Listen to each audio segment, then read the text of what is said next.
hoping that this afternoon we can provide some clarity, maybe to some things that you've had some questions on or some confusion on. And we're calling that Anderson's top 10 list of academic policies and procedures. So hopefully we can clear up some questions. All right. All right, top 10. So we're starting with number 10, right? Okay. Everything has beauty, but not everyone sees it, by Confucius. Or you might have also heard, beauty is in the eyes of the beholder. But, and I don't know how many of you saw actually the cast on the back, probably not too many of you, right? One very wise person at one point told me, Mom, don't ever do crack, not in the front and not in the back. It's not cute. And that picture just really puts it into proportions for me. But most of us, when we talk about dress code, we kind of start thinking about early in the morning or maybe even the night before, what should we wear, right? We try to dress for the occasion. We dress for evening wear. If we have some special events going on in the evening, we might. How many of you just came off summer break? Nobody went on vacation. Nobody did anything. All righty, that is sad. But many of us were probably down here in the casual wear. Shorts, tank tops, spaghetti straps, summer dresses. None of you? You're always dressed to the T, right? Well, summer is about over, and with fall, we have holidays coming up. We have Thanksgiving, we have Christmas, and as we go into those seasons, what do we have? Overweight. Did we just say overweight? Well, there are lots of different events, right, that we have to go to. We go to banquets, we go to receptions, lots of different events that we have to go to, and we might end up in the semi-formal or maybe even formal settings, right? Or if you're teaching online, and I'm guilty, I've been known to do that on Sunday mornings, maybe even Saturdays, and I'm in the home office, robe, bunny slippers, coffee. Now, I know all of you do that too, right? Are there any of you who do not do that, teaching online? How many of you do that? Nobody does bunny slippers? Okay. All right, I guess that's just me. But we always try to dress for the occasion, right? And we have to make sure that when we present ourselves, especially if we teach face-to-face or online blended, that we not only present ourselves, but we also represent CTC. And what does that mean? Well, we have Policy 250, which is our dress code. If you're not familiar with Policy 250, you need to go ahead and become familiar with it by no later than Monday.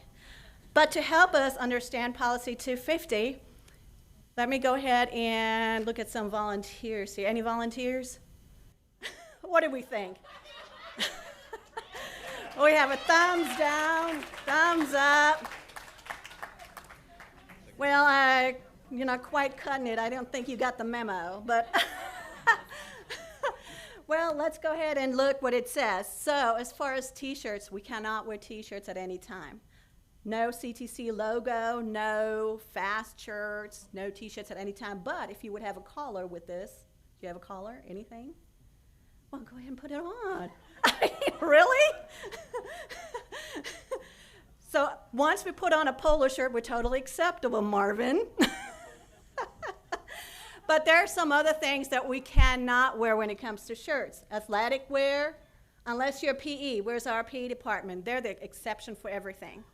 Or, well, then, not everything. Dr. Adi said not everything, but when it comes to you can wear a T-shirt when you're teaching biking or whatever else.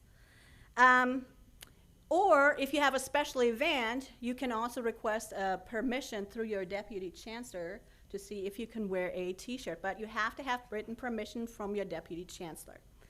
Other items that you cannot wear as far as tops are your athletic wear, your sweatshirts, your halter top, your midriff. I don't know if I even want to see that myself, but that's beside the point. Spaghetti tops, any of those cannot be worn. Any questions to that so far? So just, if you have a collar, you're good to go. All right, who's number 2? Any other volunteers? Any suggestions, anything? I think perfectly fine. You're doing great, Brandy. Nice shirt. No, it's not. You're doing that's a nice blouse. All right, anybody else? Thank you so much. What do we have? What do we have? Two-piece suit. That's on the approved list. 2 or 3-piece suit. Woohoo! Okay, all I can say is you can't mess with Les and you can't mess with Texas. Woohoo! All right, so on the approved list in this is 2-piece suit, 3-piece suit for ladies, any kind of pantsuit. You can wear dresses, skirts, as long as they're at minimum, they cannot be shorter than 2 inches above your knee. You can wear blouses, you can wear cardigans, all those are okay. If you're looking for jeans, how many of you like to wear jeans? Only on Fridays, okay? Fridays only, and they have to be nice jeans. None, and I know you're paying more for the ones with a hole, but they're not acceptable, okay? Even if they cost more, that might not be what you wear. All right? Who else do we have? Angela, you wanted to come up? She likes to wear sandals. I assume she was Skyping with her students. I hope she was. Other than that, I know she likes to get up at 4 o'clock in the morning, working out when other people just go to, around 2. Well, what can we do with that? Put on some shoes. Yes, ma'am. Put on some shoes. But A+, if you have not seen, nice pedicure. Okay, so dress shoes are acceptable. Dress boots, but no hiking boots. If you wear sandals, they have to have the little sling in the back. Other than that, please, no flip-flops. Athletic shoes again. PE department. No, those are considered flip-flops. Yeah, anything that is in the middle, like between your toes, that's flip-flop. Good question over here from Brandy. If you have an exception, if you have a doctor's note or whatnot, you take it over to HR, you get the exemption, then you can go ahead and wear your athletic wear, whatever is recommended by your doctor. But other than that, just your standard dress shoes, dress boots.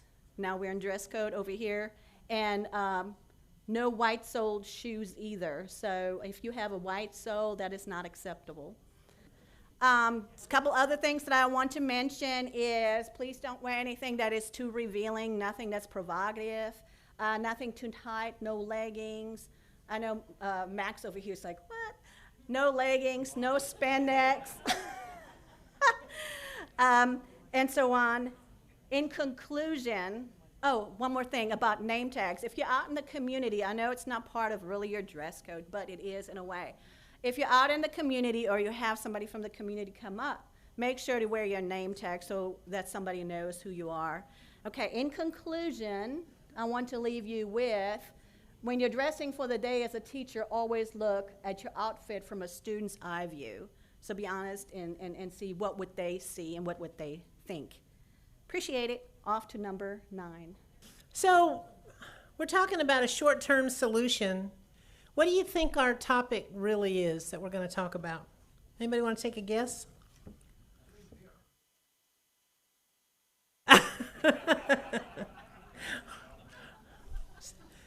So really what I want to talk about is attendance and reinstatements and that policy that doesn't stay around very long before it's revised. I think we've had 3 renditions of it so far, and thus the reference to a short-term solution. But mainly what I guess I want you to understand is that when something comes up and it's a crisis, for example, the money that we were losing having to pay to Department of Ed, I think most people are probably familiar with that we have students that have really gotten it down. They know how to commit fraud. They sign up for courses that they never intend to take. They never show up. And after a certain amount of time, they get to keep the money. So Department of Ed doesn't go back after them for the money. They come after us. And we have paid, I was told, millions in repaying Department of Ed for cases of fraud. So that's the reason why, even though we couldn't pilot test it, we couldn't test it out completely, we weren't sure that every case was going to work, where we had to come out pretty fast with a policy about dropping and adding and reinstatement. We have to be sure that the student is actually in class. Because of that, we have to require, it used to be 2 activities, but now it's 1 graded activity in the first 2 weeks of class. So I don't know how familiar you are with that particular policy. You know which one I'm talking about? Yeah, I think the last iteration came out in April. It's probably, I've had a couple people beg me and say, please, let's not change it again. We're just now getting used to it. But we keep coming up with cases that don't exactly work. And Anne, I hope you don't mind, but I'm going to give yours as one case, okay? So now that we're out with the policy, we've discovered in Anne's classes for medical lab tech, but it could be EMT, it could be nursing, it could be one of the allied health classes, that according to her accreditation for her particular discipline, they have to pass, her students have to pass 4 exit tests. So those tests are timed and coordinated with the clinicals that they do that run all the way to the end of the semester. So they take the first test and they pass. They take the second test and they pass. Those are before the last day to withdraw. They got an A average. Then that date goes by, the next test they fail. And the requirement is they have to pass all 4. So these are students, we don't want to give an F and wash them out of the program. They're finishing up 2 years. These are ones that we would like to give a withdrawal and for them to be able to come back. But we, at this time, don't really have a way to do that. So that would be one of those case-by-case exceptions that would probably come to my office that I would have to make a call on, which is actually what happened with the last group that we discovered that way. So, I don't know, in some ways, because that policy keeps changing, the faculty almost has to be clairvoyant about some things. And I was going to just test your clairvoyancy. I don't know how many of you watched Johnny Carson. You remember the turban? Who was that? Karnak, the Magnificent. So, I've got an answer here. I want you to tell me what the question is. Ready? You can raise your hand if you have the question. 1 to 2 graded activities. What's the question? The answer is 1 to 2 graded activities. What's the question? Okay, what's the requirement that a student must complete? Yeah, that he's not dropped in the first 2 weeks of class. That's exactly right. Here's the answer. What's the question? You ready? Karnak, the Magnificent. Because the ISDs and some financial providers require it. Why do we have to keep attendance? Exactly right. Because the ISDs require it, and because some of the financial providers like VA require it. We have to keep attendance, folks. Have to. Here's Karnak. 5 business days. What's the question? Oh, that's a good one. When are grades due? That's a good answer. And what else in terms of attendance and reinstatement? Okay, what's the deadline for being reinstated? So we know that students have to go to the registrar's office. Can you withdraw the student? No, as faculty, you cannot withdraw the student. That student can withdraw themselves, which you can suggest to them if the need arises. But they have to go within 5 days and fit some parameters to be reinstated. Next question. Field duty. Next answer. field duty? What's the question?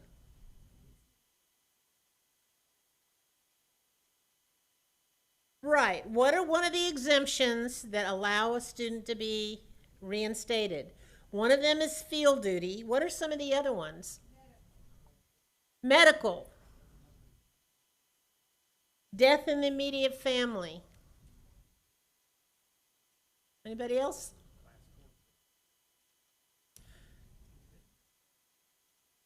Oh, I don't know about pregnancy. I don't think so. Well, one of them is institutional error. Okay, if there was a mistake that was made. Okay, and here's my last question. Never attended. That's the answer. Don't check it. What's the question? What box did you never check?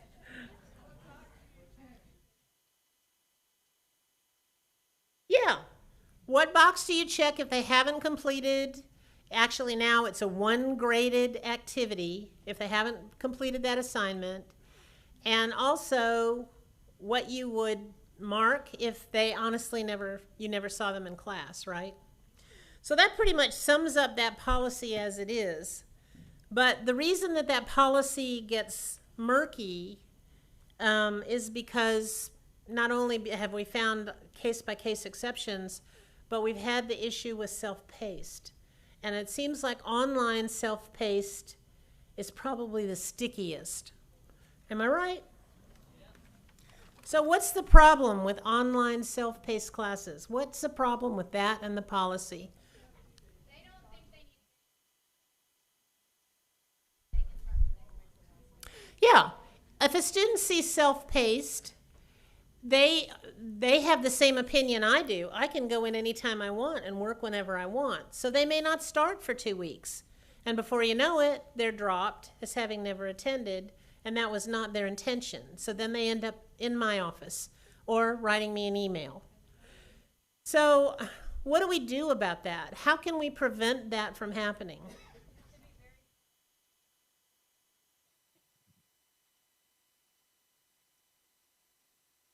We've managed to minimize those problems by being proactive and sending announcements, messages, emails to their CTC and primary email accounts when they haven't completed those by the end of the first Friday. And so I don't know that we've had very many that we've had any issues with, even with the self-paced. Okay, so that's really what I've heard the most, is that you've got to be proactive, you've got to reach out in as many ways as you can. Eagle Mail, they don't always read their Eagle Mail. Go to their primary email. If you can send them a text. Some people actually phone them. Some people prefer not to do that. But we want to try to reach them because they honestly don't know that they're violating anything at that point. And so we want to try to give them all the chances to stay in class. We certainly don't want them to be dropped. I'll tell you the truth about the student handbook, based on my experience. And Kirsten, you can disagree with me if you want. Students do not read the student handbook until they're in trouble and they need it because they want to use it like a weapon. Really, I mean, they go there to try to justify either what they've done wrong or to get retribution on someone who's gotten them mad. They do not, I mean, how many of you sat down and read the student handbook? Some of you have, but most of you, you go there when you use it as a reference. You go there when you think, uh-oh, you know, what does the student handbook say about that? But most people don't sit down and read that, and they're not going to sit down and read that at the beginning. Okay, what I was saying is we tried to come up with a self-paced definition. The problem is that every department has a different definition of self-paced. Some departments have very specific guidelines where they say not only do students have to complete something within the first week or 2 weeks, but they also have like a midterm requirement or some difference from just our standard definition of self-paced. Other departments don't care, and even within a department, it may differ by course depending on the content. So Jan will tell you, we have had, I don't know how many different committees, how many different years we've tried to come up with a definition. I think one time we worked for 1 full year we on it, can't, meeting regularly. right, we cannot come up with a definition that works in all situations. So the one at the DEET website is very generic, and I agree that it's really up to the faculty to remind the students, but like they say, you can't lead a horse to water, so you just, you remind them, you say, this is week 4, by this point you should be at blah, blah, blah, and if they aren't, then it's on them, really. I mean, I hate to be cold-hearted, but that's kind of it. I think it also helps if you have recommended guidelines. If you can put on, if you're using the Blackboard template on syllabus page 2, if you put recommended guidelines rather than, or deadlines, rather than, specific deadlines, students like that. They like to have the guidance, and sometimes they panic. Even if you say recommended, they think that they have missed something, and they'll say, please give me credit for something, I'm 2 days late or whatever. So that's just my opinion. So, I mean, some people have even asked me, well, I have deadlines throughout my self-paced course. Well, then it's not a self-paced course. What you can have is recommended deadlines. You can have recommended deadlines that provide extra points. You can provide incentive for those deadlines. But really, we have to have self-paced courses because of the military contracts we're still in. We have to provide those, but we've got to figure out how to make it work, how to make it work with our policies, and how to get the word out to the students. And so I think your suggestion is good. The other thing I just wanted to remind you about is that if the grade goes in and the course is over, and the student comes to you and asks that their grade be changed to a W, and you're thinking, oh my gosh, I'm not allowed to give W's. But actually you can. If they provide adequate documentation, if they bring you the documentation that they were in the hospital and those dates match up, or they had field duty, or they bring you something from their commander, and their documentation seems to you to be valid, then you can put in a grade change from an F to a W. I'm just kind of clarifying that because there were a lot of questions on that.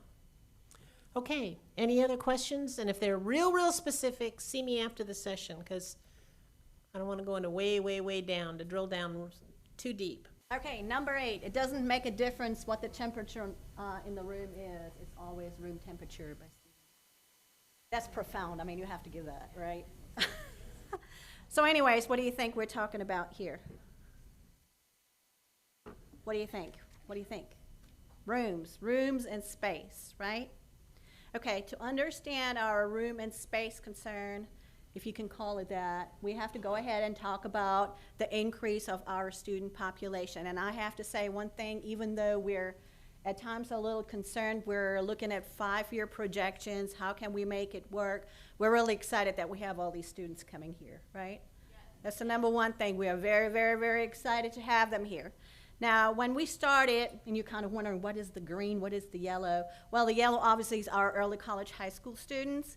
And the green, you will see in just a minute, those are the groups that we're not too concerned about at this point. But in 2015, 2016 school year, when we started out with the early college high school, we were looking at 150 students per school year for a total of up to 600 students for the whole early college high school. The second year into our new endeavors with the early college high school, that setup kind of changed, and we raised the number of freshmen from 150 to 300. So that would give us up to 1,200 for the whole early college high school when we're in full swing throughout the senior year. In addition to the 300 freshmen, we tried to backfill our starting cohort, and we aimed at about 250, 300, and right now we're at about 220. So right now, when we first started, our first cohort was here on Central Campus. They were actually in the nursing building in the B wing. I don't know if everybody's familiar with that, but now it's a little different. The freshmen and sophomores actually are located on Fort Hood, a tank destroyer. There's the early college high school, specifically for freshmen and sophomores. Then the juniors and seniors are merging in with our student population over here. And the Shoemaker Center, which is building 113, is actually the location for the early college high school. But you can also see we're renovating right now building 103, because part of building 103, the old HR building, will also be used by early college high school. And then some of it will be merged in with our classes as well. Okay. So the reason why I marked the first 2 rows in green is because those are the students who will be on Central Campus, so they are not really in our concern as far as room and space. However, here in 2018, 2019, we're not just looking, let me back up real quick to Coppers Cove High School. About 3 weeks ago, we received information that Coppers Cove High School will also bring students over here to the Central Campus. They expected about maybe 200 students. It's based on a grant, and the information came out. They provided the information to the students, and they were not quite sure how many students would be available for the fall semester to start. We actually received applications from 28 students, not quite the 200, but for the spring semester, that number could increase. So we're still leaving it at the 200.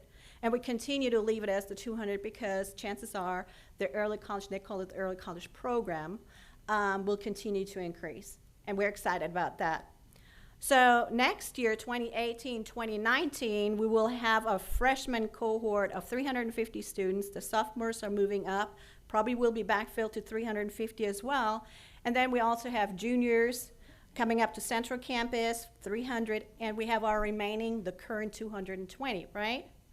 Okay, so you can see where it's starting to be a little bit more difficult, especially if you think about our rooms and what we can do and how we can accommodate them. We're still looking at the 200 students for Coppers Cove, and then we have coming up, you already heard about it, STEM Academy, which is the Smith Middle School, which is on Bushy Creek Drive in Colleen, or also referred as the Middle College. All right, and that may be up to 450 students. Those are 6th and 8th graders right now. 6th and 8th grader, 150 students per grade level. So we kind of have to see, you know, as we get closer to that, how does that actually work out, and what do we have to look for as far as our rooms and how we can accommodate it. Because it's a STEM academy, we know they're in math, engineering, sciences. So yay. They're all excited over here. So Marvin, smiling? No. Batman? Okay, so, all right. As far as attendance, it's a little different because it is pretty new. You know, we worked with KISD for quite some time trying to figure out the attendance and the grade extraction and whatnot. It took us quite some time. For the Coppers Cove students, what we're going to do is, and we talked to the ISD about that, after class, they will just come up to the instructor and we'll sign off quickly, a little note, and they will go ahead, the students will go ahead and pass it along to their counselor at the high school. All right, so right now we're working on our 5-year report. I'm a little nervous about that. I know Jan is a little nervous about it. But why do we tell you all this? Well, number one, think when those students are on campus. When do you think these students are mainly on campus? What time frame? During the day, 9 to 4:20. That's when they're here. I can tell you the early college high school students all take lunch at 12 o'clock. They're here Monday through Friday in their Shoemaker Center on Fridays also. And they're taking normally your Monday, Wednesday, Tuesday, Thursday classes. As far as the curriculum, we'll talk about that a little later too. They're very specific. We have to make sure that they not only meet their high school requirement, but also our interdisciplinary study requirement. Let me go ahead and, so if we're looking at the time frame, we really have, not counting lunch, we have 4 time frames when they can take classes. Your 9 o'clock, your 10:30, your 1:30, and your 3 o'clock. Those are 4 time slots on Monday, Wednesday, 4 time slots on Tuesday, Thursday, for a total of 8 time slots per week, right? So if we're looking at how many rooms would we need to accommodate, and let's just look at our early college high school students, the 220. For social science, Tracy, how many time slots, how many additional sections do you have to offer? Okay, but specifically for this fall for early college high school.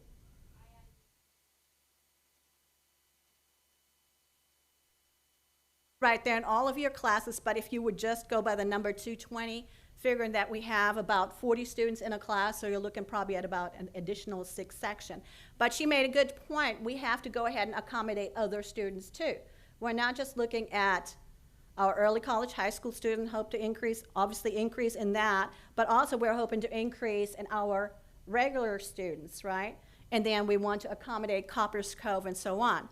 Now, having said that, we want to go ahead and, let me ask you this, what are we talking about? Blessed is the flexible, for they shall not be bent out of shape. What do you think I'm talking about here? Flexibility, right? Flexibility in what? Okay, flexibility in which room we're teaching in, flexibility in class length, flexibilities in dates and times, and also in delivery, and then also in rooms. Okay, when I talk about flexibility in class length, most of our classes are offered, what, 8 to 16 weeks, right? I know Tracy had tried out the 5 weeks courses, and they actually went very well on Saturdays. But for the most part, we're 8 and 16 weeks. We might have to accommodate that to where we change it to 5, 6, 12, add some other delivery lengths, class lengths to it. In addition, when we're offering courses on only Monday, Wednesday, and Tuesday and Thursday, we might want to go ahead and add, and I know even in a weekend college, everybody knows I'm sending out reminders for the weekend all the time, but we might have to add courses on Fridays and also more into the afternoon on Saturdays. I know we have a lot on Saturday mornings already, and we might even have to try on Sunday afternoon. As far as times, most of us start teaching at what time? Mostly probably 9 o'clock. If we look at the schedule bulletin, it probably is more 9 o'clock. But because of the expansion of the student population, we really have to start offering more courses at 7:30. Also, we want to go ahead and expand the evening offerings, 4:30, 6 o'clock, 7:30, and we need to look at the lunchtime too, because we know early college high school students are taking their lunch at 12 o'clock. So it would be really helpful if those courses that do not have early college high school students in them would be offered at what time? What do you think? 12, right? It only makes sense. We want to maximize our space. We want to maximize our resources. And the only way we can do that is really, truly look at each and every item that we have, everything that we can possibly do. Hang on just a second. All right, so we're clear on dates and times, but we also have to look at how we offer courses.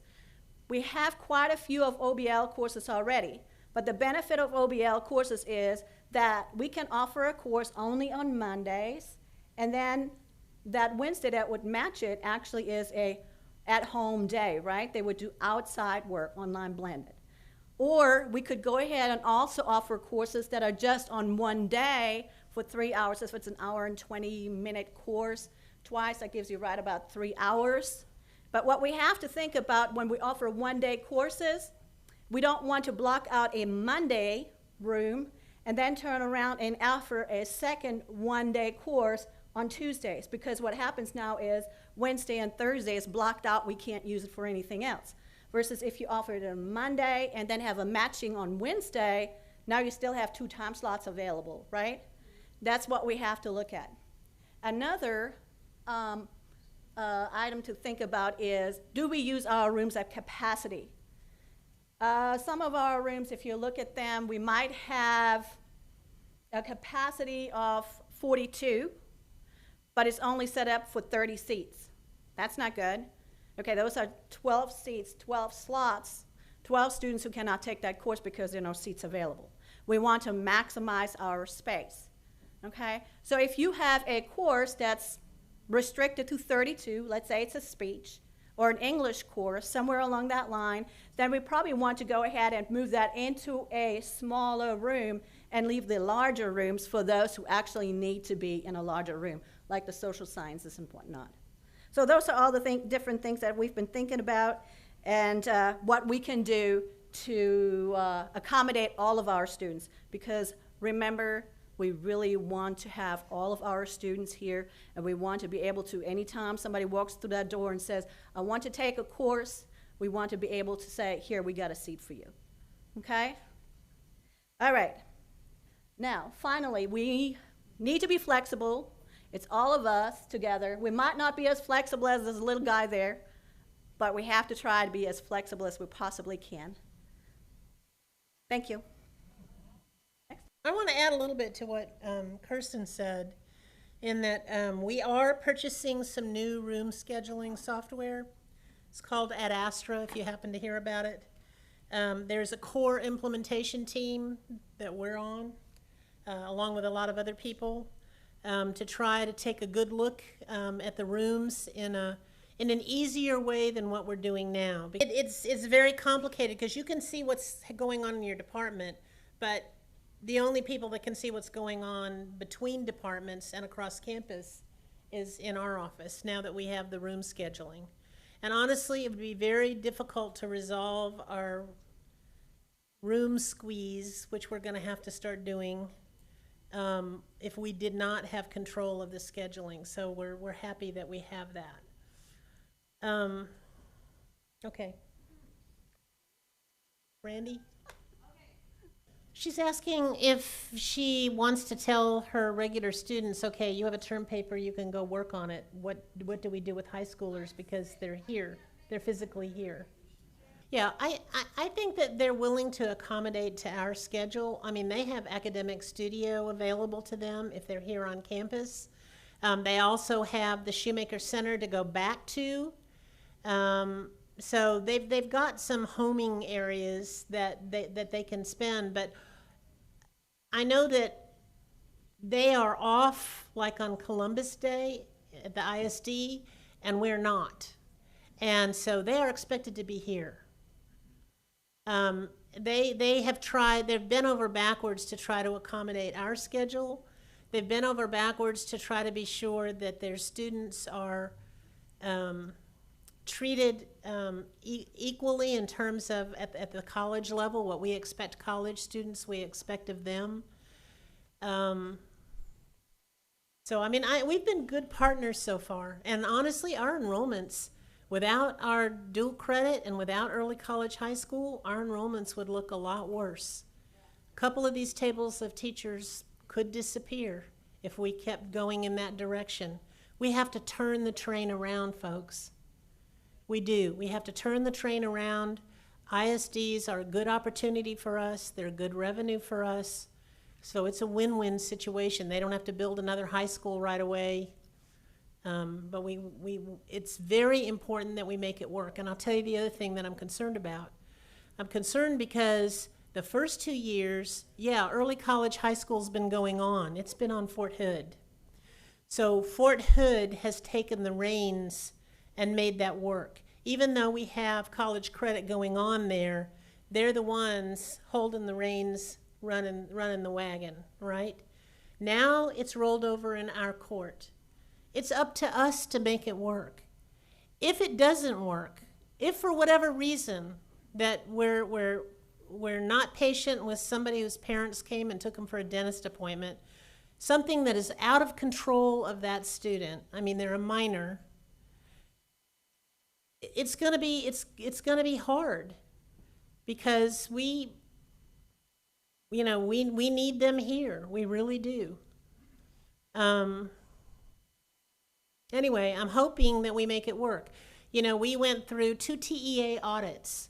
Both of those audits, we were exemplar while they have the reins.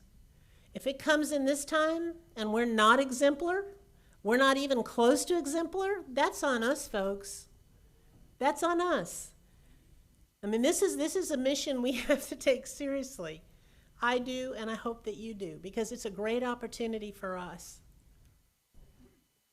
Okay, so here we're talking about what?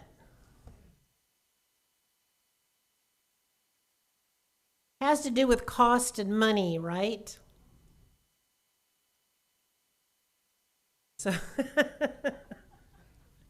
So we're back to this, and I'm not going to dwell on it for a long time because I already kind of covered it before, but I do want to clarify a few things. When I came in and I talked to Sharon for a minute, she said, well, you talked about OERs, and everybody over here was going, what's an OER? So let me clarify what that is if you're not familiar with that. It's an open educational resource. And OERs are courses that rely on links and things on the internet that do not require a book. In other words, you could build your course on linking out to different places for readings, for information, for practice exercises combined with your own materials, and you bring it together and you make a course. How hard is that? Not real hard, I don't think. How hard is it to maintain? Terrible. Who's going to maintain it? Because those links dry up. You've got to be on it all the time. They may dry up in the middle of the course, which causes a problem. So the problem for us has been so far that we really don't have the infrastructure to be able to support a lot of OER courses. We can have pockets of OERs. We can have one here, one there. We can have a sprinkling of OERs. But if everybody were to dive into OERs without some kind of infrastructure to check, are the links all live? I mean, is the instructor going to make a commitment to follow up on that course for the rest of their life at CTC? And then when they leave, who does it? Who's going to take ownership? How does that work? So we know University of Maryland and a lot of other schools, especially like in Europe, textbooks are a huge problem in Europe, as you've probably all heard dozens of times, because CTC has to compete with University of Maryland, who 7 years ago stepped off into the world of OER. They spent a lot of money, they developed an infrastructure, and we are competing against University of Maryland in Europe, who has free books, and they have to pay for hours. And soldiers just don't want to do it. And that's one reason for the dwindling enrollments. Dr. Garrett went to Europe just a little while ago, and she came back with a message that they're just screaming and hollering and saying, do something, please do something. We're just losing enrollments right and left. But the problem is the infrastructure. So when I mentioned before that there are schools that are heavily invested in initiatives, and I mean, these are huge, huge initiatives, Achieving the Dream, the Gates grants. They take a lot of work, but in return, they are offered opportunities for money or funding to develop OERs. So the news for us is we have a lot of competition right in our backyard because we have schools that are doing that right now. They've got the funding to do it. They embarked on the big initiatives, and we have the problem of trying to resolve how to keep up with that.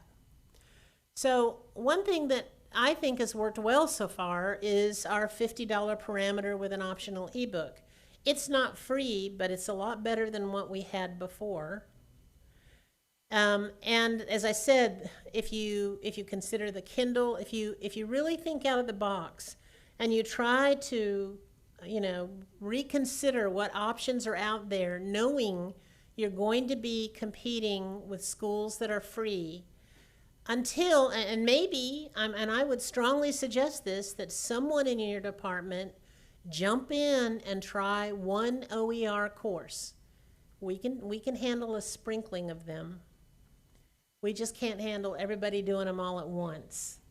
But it would be something for your department to try, and I would encourage that, actually, if there's any possible way. So that's really all I'm going to say about textbooks. I think I covered everything else before. Yeah, Ken?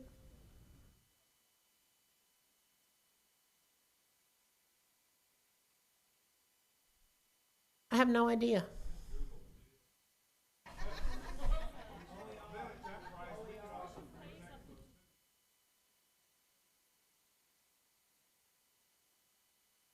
Yeah. You want to say what you... Okay, I'm just going to let some people comment here. Give it a minute. Give it a minute. The military pays up to $250. It's got to turn green. Okay, now it's ready. Yeah, turn green, are we? Okay, I'm not sure if that works. Military pays up to $250 a semester hour, so military students really don't care if it's $200 or $250 or something. They get the whole course paid for. All they're interested in is that they're not paying for a textbook, which would come out of their pocket.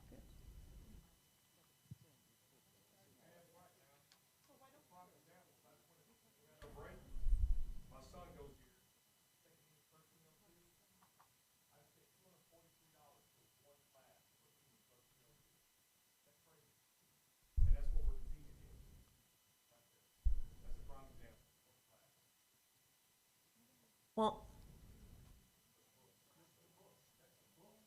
yeah. Is there any way that our bookstore could start working on textbook rentals? I think we do textbook rentals. I think they do that. If they don't do that, you can go and investigate that with them, because they do that for some departments. I know we have rental books there. Part of the problem is, and I had somebody come up and ask me this earlier, part of the problem is that they rely so much on financial aid to pay for their books. So as long as they rely on financial aid, they're kind of strapped to the bookstore or MBS. But actually, they can go anywhere. There are a lot of other options where they can go find books. We don't have to steer them. Okay, I'm sorry, this is blasphemy a little bit. But we don't have to steer them to our bookstore. We're going to steer them where they need to go to get books. And the problem is, though, is that they can't collect early on their financial aid. If they would put out the money early and then wait to be reimbursed, it wouldn't be an issue. But they don't want to put out early because they're living on their financial aid. So that's part of the big problem. But I think, my personal opinion is, we're going in the right direction. We're getting rid of a lot of the books that were heavily, I mean, we still have some left, that's true. But we're going in the right direction. We're searching. I mean, as I said, there was one department who negotiated every single book in the program down to $50. That's making big headway in my book. So we want to just continue to do that and continue to find ways to reduce our cost. Yeah, Debbie.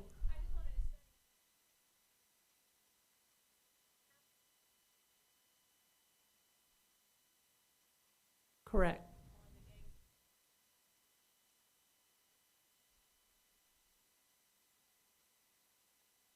And now there's something with Rice University. Yeah. So yeah, they have the grant, and they run that, and that's available to anybody to go check out OpenStax. Some people don't like OpenStax because they say, well, it's written by a bunch of different authors, and it's maybe missing something. But to me, OpenStax would be worth investigating. You may have to provide some kind of additional supplement or additional information.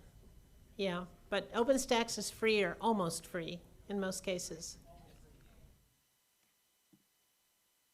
Okay. All right. Number 5.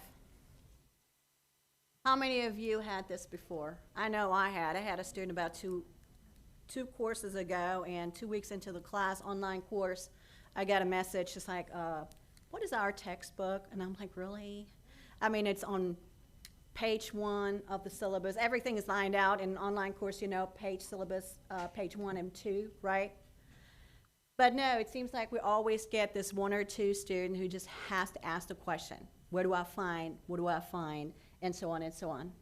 Is that right? Okay. All right, so this time we want to talk about syllabi, but also course evaluations and contact hours.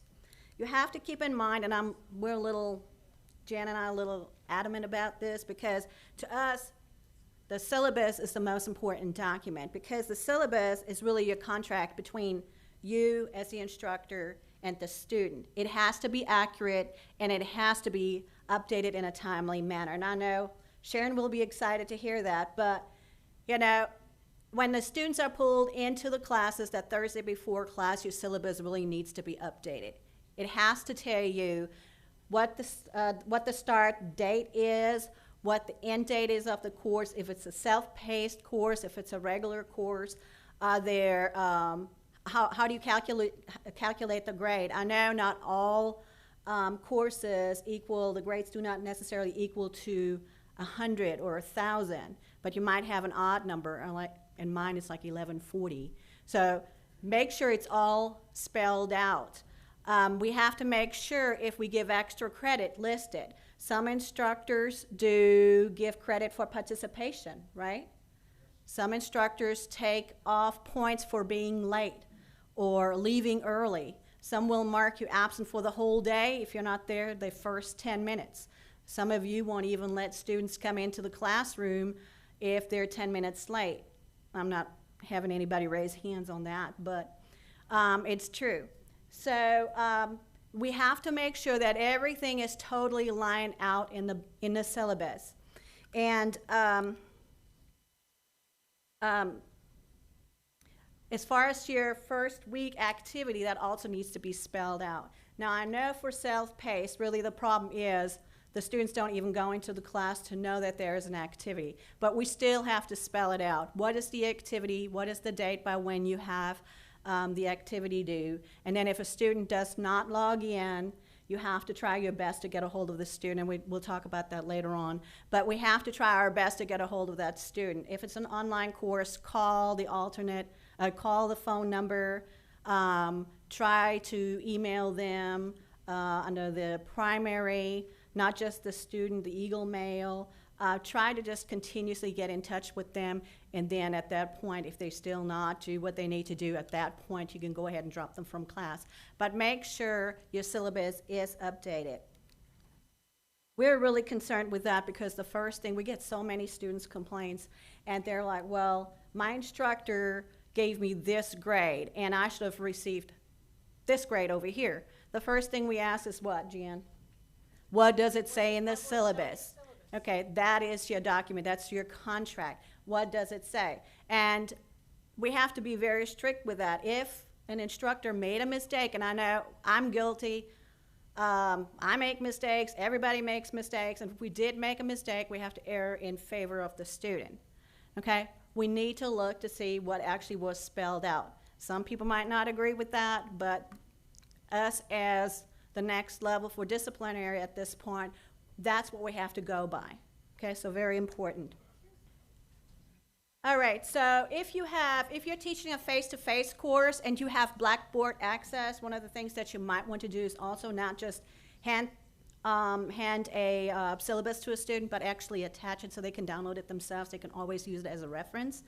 I know that some of the departments like EMT, ADN, LVN, they actually have their students sign for a syllabus just to make sure that they can show that the student can be held responsible for what it says in the syllabus. Okay? All right, course evaluations. Course evaluations are very important, and I know that a lot of times we don't get the number of evaluations that we need, but we do need a certain number, a certain percentage of evaluation for SAC, COC, and QEP. So whenever you finish a course, and I know in Blackboard, normally it has an option for evaluation, go ahead and remind your students, send them a quick message and say, hey, just a reminder, end of class is coming up, go ahead and complete your evaluation. If you have a face-to-face course, if you're on your CTC website under student, over to the right-hand side, it gives you the course evaluation button. Just have them click on that and have them complete the evaluation. It's just very important when we're being reaccredited that we have a number of evaluations available. And you know, bottom line is, I don't know how you feel about it, but I like to know how I'm doing. I like that feedback because I want to know what I'm doing well, but then I kind of want to know what I'm not doing so good in, but you know, like we kind of hear the nice thing, like to hear the nice part, but we also need to hear what's not going so well, right? So please make sure to remind the students to fill that out.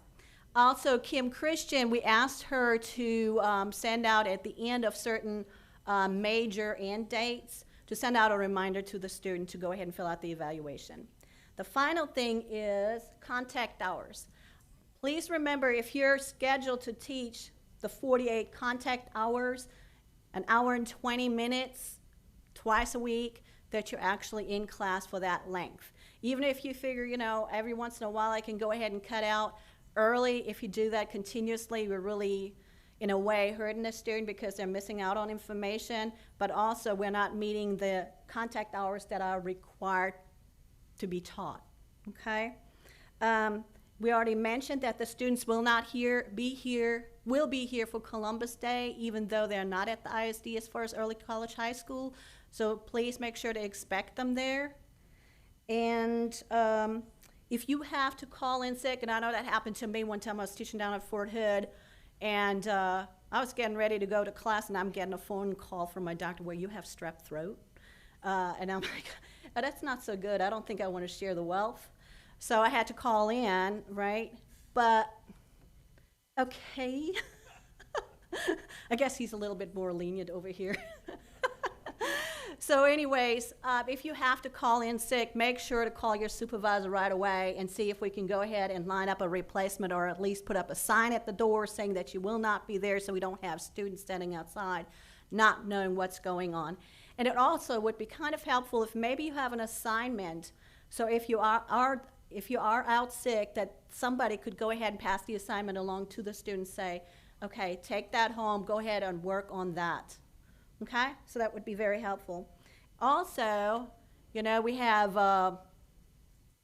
winter. I don't know, in Texas we really don't have that much of a bad weather, but you know, if there's about this much of a little snow, there's just a little flake in the air. Okay, we're shutting, oh, I shouldn't say that, but so anyways, if we're shutting down, please make sure, number one, to double check, are we really shut down? Because sometimes instructors are not showing up thinking we're shut down. Go ahead and check. We have 501-3100, which is our weather line, our weather hotline. So go ahead and check that to make sure, number one, that we actually shut down. And if you can, if you notice that we are really shut down, send out a blast to your students if you have all of their emails saying we are really shut down. Because they might not know that 501 number, they might not be able to check the radio, have access to the internet at that point. So if you can, send a message. And also encourage if you have face-to-face, encourage the students to sign up to your E2 campus. So they should get an automatic notification. Have you seen that before? I thought that was so cute.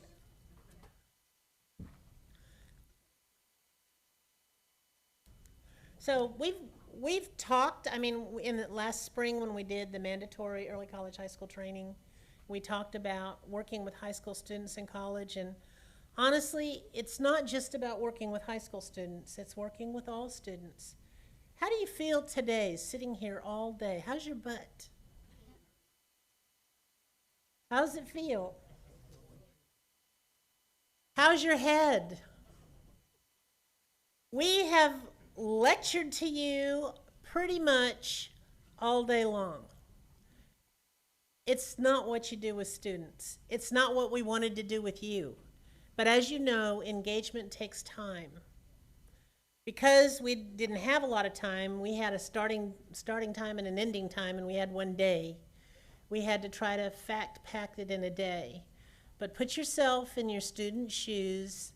If you're sitting there and throughout the period, this is what you do. The experts tell you, best practices tells you, that every 15 minutes you should be changing up. If you've been lecturing for 15 minutes, you need to be doing something else. And then when you've done that for 15 minutes, you can come back to lecture or you can do something else. But if you're standing there for an hour of your class, like we did today to you, It's just pure torture. Do you not agree? It is. It is. I told you from the very beginning, this is going to be grueling. It's not what I would want to do. It's not the way that I would choose to teach.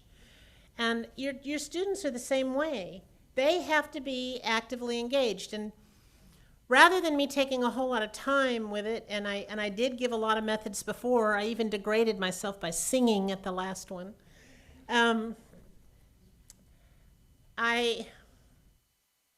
I think that we need to kind of do a survey of what we do among ourselves to engage students that we can share with everybody. So I'm about to charge you with something. I challenge you to come up with your most engaging methods, submit them to me, and at Service Excellence, we're going to have a dog and pony show of things that you think that you do that engages students, that makes your class interesting, that could apply in a different class. Now, some stuff you do is probably really engaging and really interesting, but it's so discipline specific.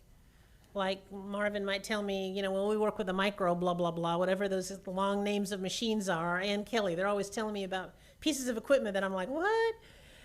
That we can't do. But we can do other things to engage students, and you know what they are. You know what you do, that we can share between ourselves at one of the tracks at Service Excellence, and we can actually come in and really do some sharing in terms of instructional strategy.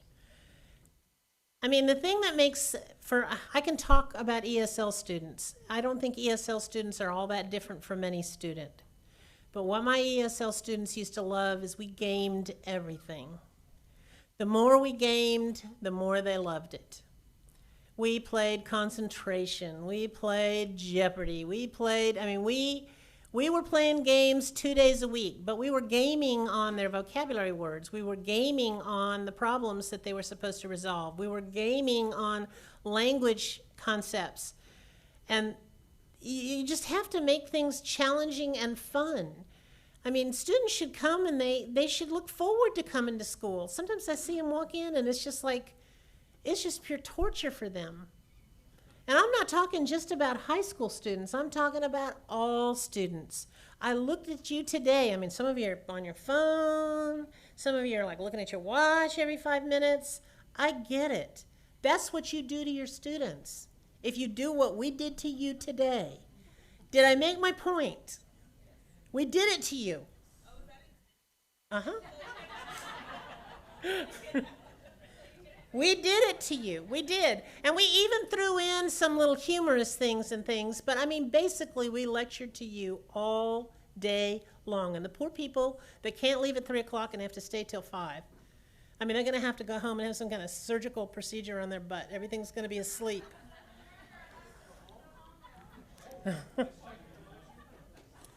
So, all I'm telling you, I'm going to just give you a couple of concepts.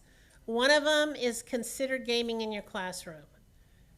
One of them is make sure that your students have choices. If they have to do a project to demonstrate some kind of learning outcome or a combination of outcomes, let them choose. You can do this, this, or this. You can do an oral presentation, you can do a research paper, or you can do something else. Have some windows for testing. You can take your tests between this time or this time to give them a little flexibility.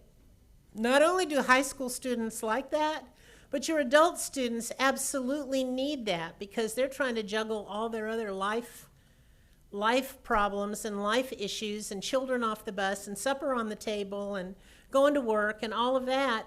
Give them those options because what it's our job to do, it's our job to be sure they leave the course successfully.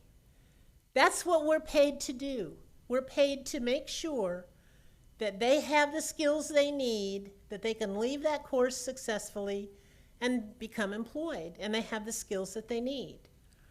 And so I know that you know that. I'm preaching to the choir, but I really, really, really want to do this service excellence thing. So Have you seen Night and Day? Are you with me or without me? Are you with me? Tell me you're with me. Yeah. I think we need to do it. I think we'd all gain from it. I think it would be really interesting. So that's all I got to say about that. All right. Student discipline. Why are you talking during my lesson? Why are you teaching during my conversation? Anybody have anything like that? All right. Well, there are a couple things that I want to mention about discipline.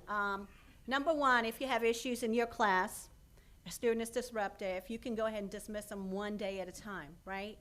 But make sure to let them know you can come back next time, but please be in a better mood. Please follow instructions. If they don't, make sure that you let your department chair know so they can be prepared, and also send a little note up to Mary Sally Vargas to give her a heads up and let her know what's going on, right? Now, with the new dean coming in, we will be updating our student handbook, and we're not quite sure how the disciplinary process will work, but for this semester starting out, everything will be status quo. So with other words, if you have an issue, pass it along to your department chair. The department chair will pass it along to our office. If it's online, send it to your online manager, then to the department chair, and then it comes up to us. And hopefully we don't see any of them this time around, right? Yay. All right, couple other things we want to mention. With the early college high school, one thing that we're a little concerned about is maybe that parents are coming up. Maybe you have a student in the class and they expected an A. The student was studying really, really, really hard and made a C, okay? So we're kind of, it could be that a parent comes up, but what do you think you would tell the parent if they're coming to your classroom? Say what? Okay, we cannot discuss because of why? FERPA, we cannot discuss the student's progress, right? But what can we do? We can tell the parent, talk to your son, talk to your daughter. If your daughter or son will contact the instructor and let them know that they want to talk to them, we can go ahead and set up a conference period. During that conference period, the parent can be present, but the student has to give you a release, even though the parent might say, well, they already gave a release at the beginning of the school year. The bottom line is you want to verify that you really have it, because that release can be revoked. So you want to just have the student sign up real quick. I'll authorize my father or my mother name to be present today's date, and what can be discussed. During the conversation, focus on the student, because really the conversation should be more between the student and you. If the parent has a question, you know, still reply back to the student. We had messages sent to us from parents, and actually that one parent was pretending to be the student, but it was quite obviously they were not.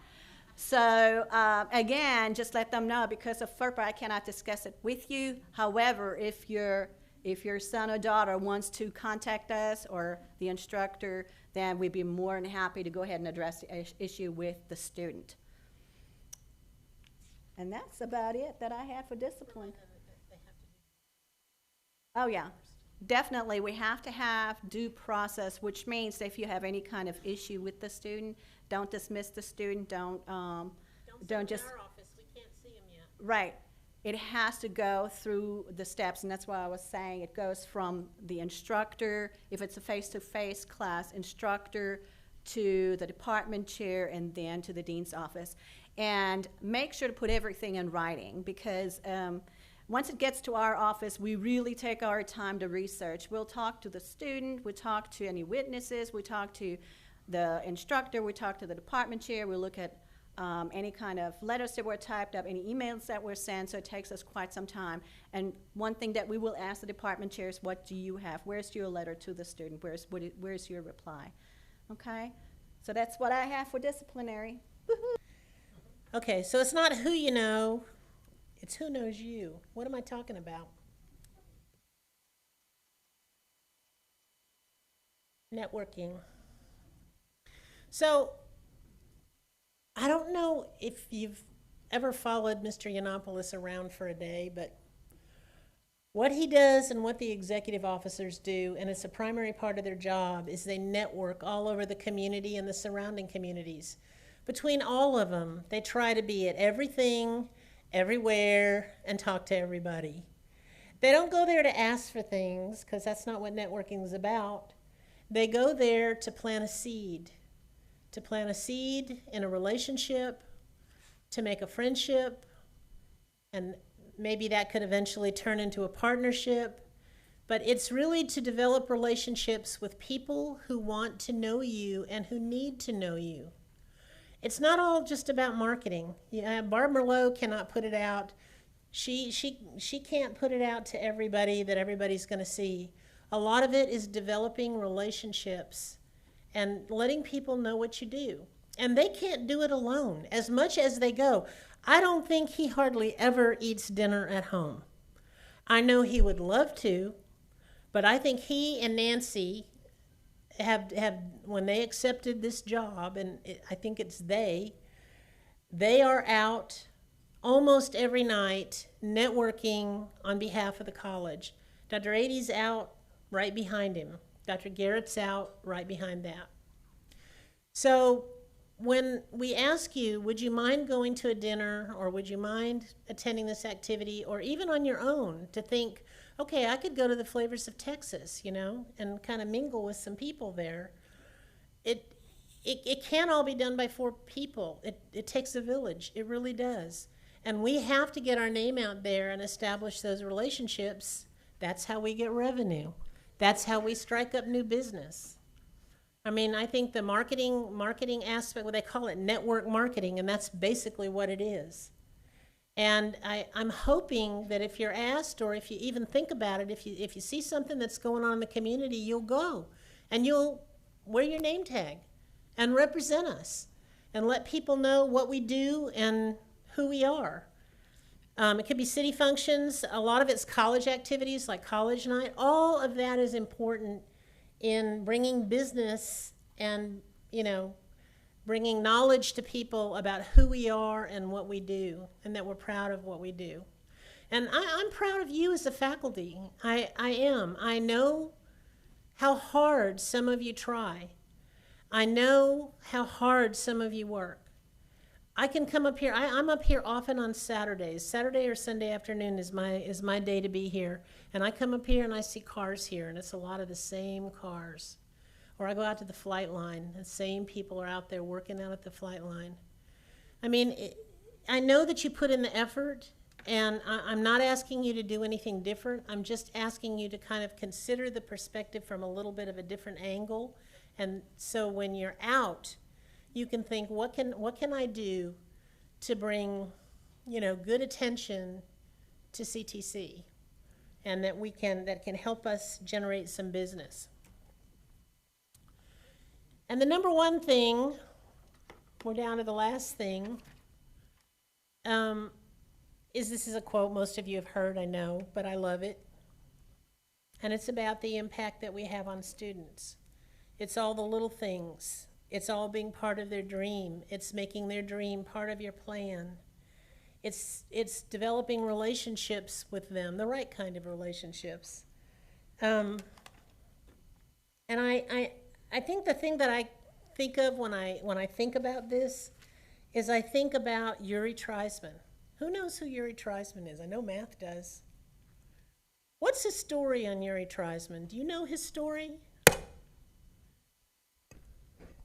Okay, so his story is, he's a guy that's like big in the math world right now. He's the one that came up with a concept for quant ways, stat ways. He's changing the way math is perceived in the educational system, that not everybody needs algebra.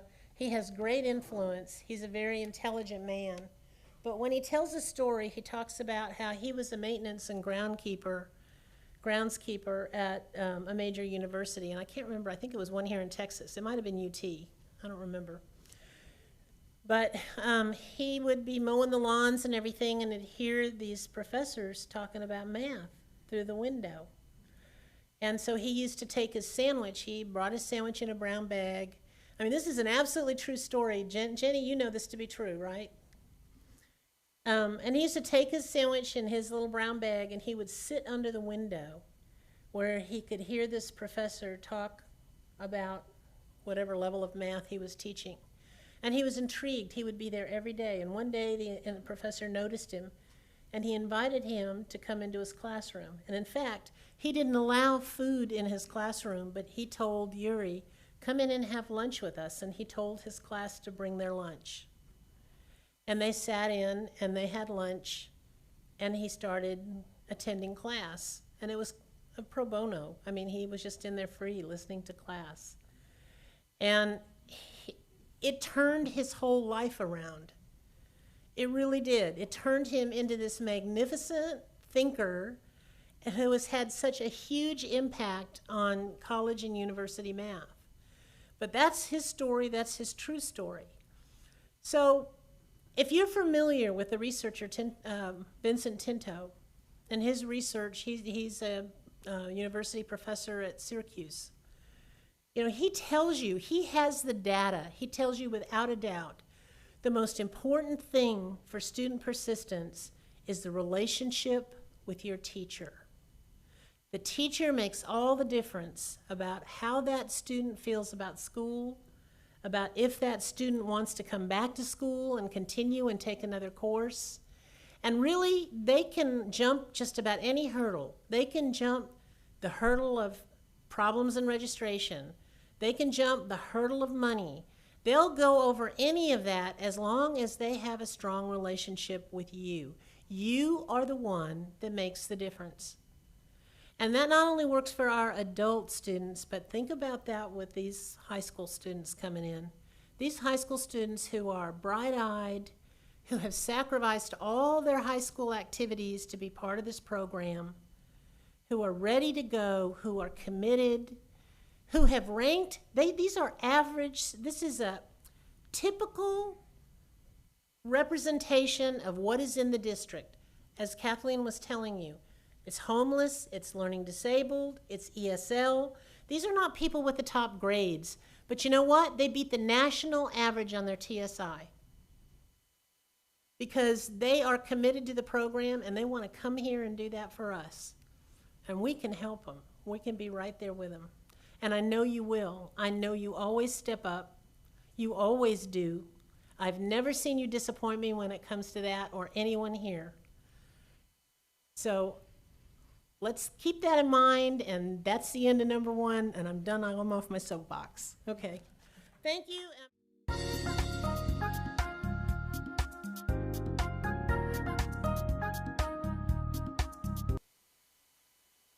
Okay, we're going to team talk here. If you didn't know who I was before this thing, I'm sure you know now because I was called out several times in a good way. I'm Sharon Davis. This is I'm Billy Woodson, Manager of Instructional Development. And we were just going to give you a quick briefing on Blackboard and online education. Many of you already teach online, but we wanted to give you a few updates and then give you an opportunity to ask questions, okay? So first of all, we want to stress our website, the DEET website at online.ctcd.edu. We added a new quick link on it for the department chairs. So it's got all sorts of resources there for department chairs on how to request alternative delivery, how to do your request to develop a course, to revise a course or whatever. So I think you'll find that to be kind of helpful. We already had quick links for students and for faculty members. And yes, I'm standing on my tiptoes. At our website, we also put things that we send out because we may send you something by email, but a month later you may think, I remember getting an email about that, but what did I do with it? So we try to always put it at the website too, so it is a constant resource. So that email I sent out yesterday about copying parts of courses, and that was just to help you guys out. We will still copy the content for you, but sometimes you want to take something from a previous course, or you've got something in one of your courses that you want to have in another course that you teach at the same time. And so those instructions were just to give you some hints as to how to do that. And it was really simple steps. So that's at the website. We also had something about downloading the videos from Blackboard Collaborate, because when we do our Blackboard update, which is tentatively scheduled for December 25th through the 30th, It's usually the week of Christmas. That gives you time to get your grades in for the classes end on December 15. But anyhow, during that week we will be upgrading to a new version of Blackboard. They're supposed to fix some of the glitches, and of course they'll change some of the features a little bit. But we're also moving to Blackboard Collaborate Ultra, which doesn't require the JavaScript. And so it's going to be a lot easier for people to use because they don't have to download JavaScript. So I think you'll find that's better. But anyhow, the two are not compatible. So if you've got recordings in Blackboard Collaborate, you will have to download them so that you can use them later. So we wanted to be sure you knew how to do that. Also, if you do use the Blackboard mobile app, the old one they had that you had to pay like $5.99 for a lifetime subscription, that's gone. That's out of here. They quit supporting it. They replaced it with a new one that really is better. That old one wasn't very good anyhow. They replaced that one with a free one, and so you may want to download that if you use Blackboard. It gives you more things that you can see from your course. It's not the entire course, but it's most of the important parts. And they have also done a student app, so you may be interested in, telling your students that there is an app available.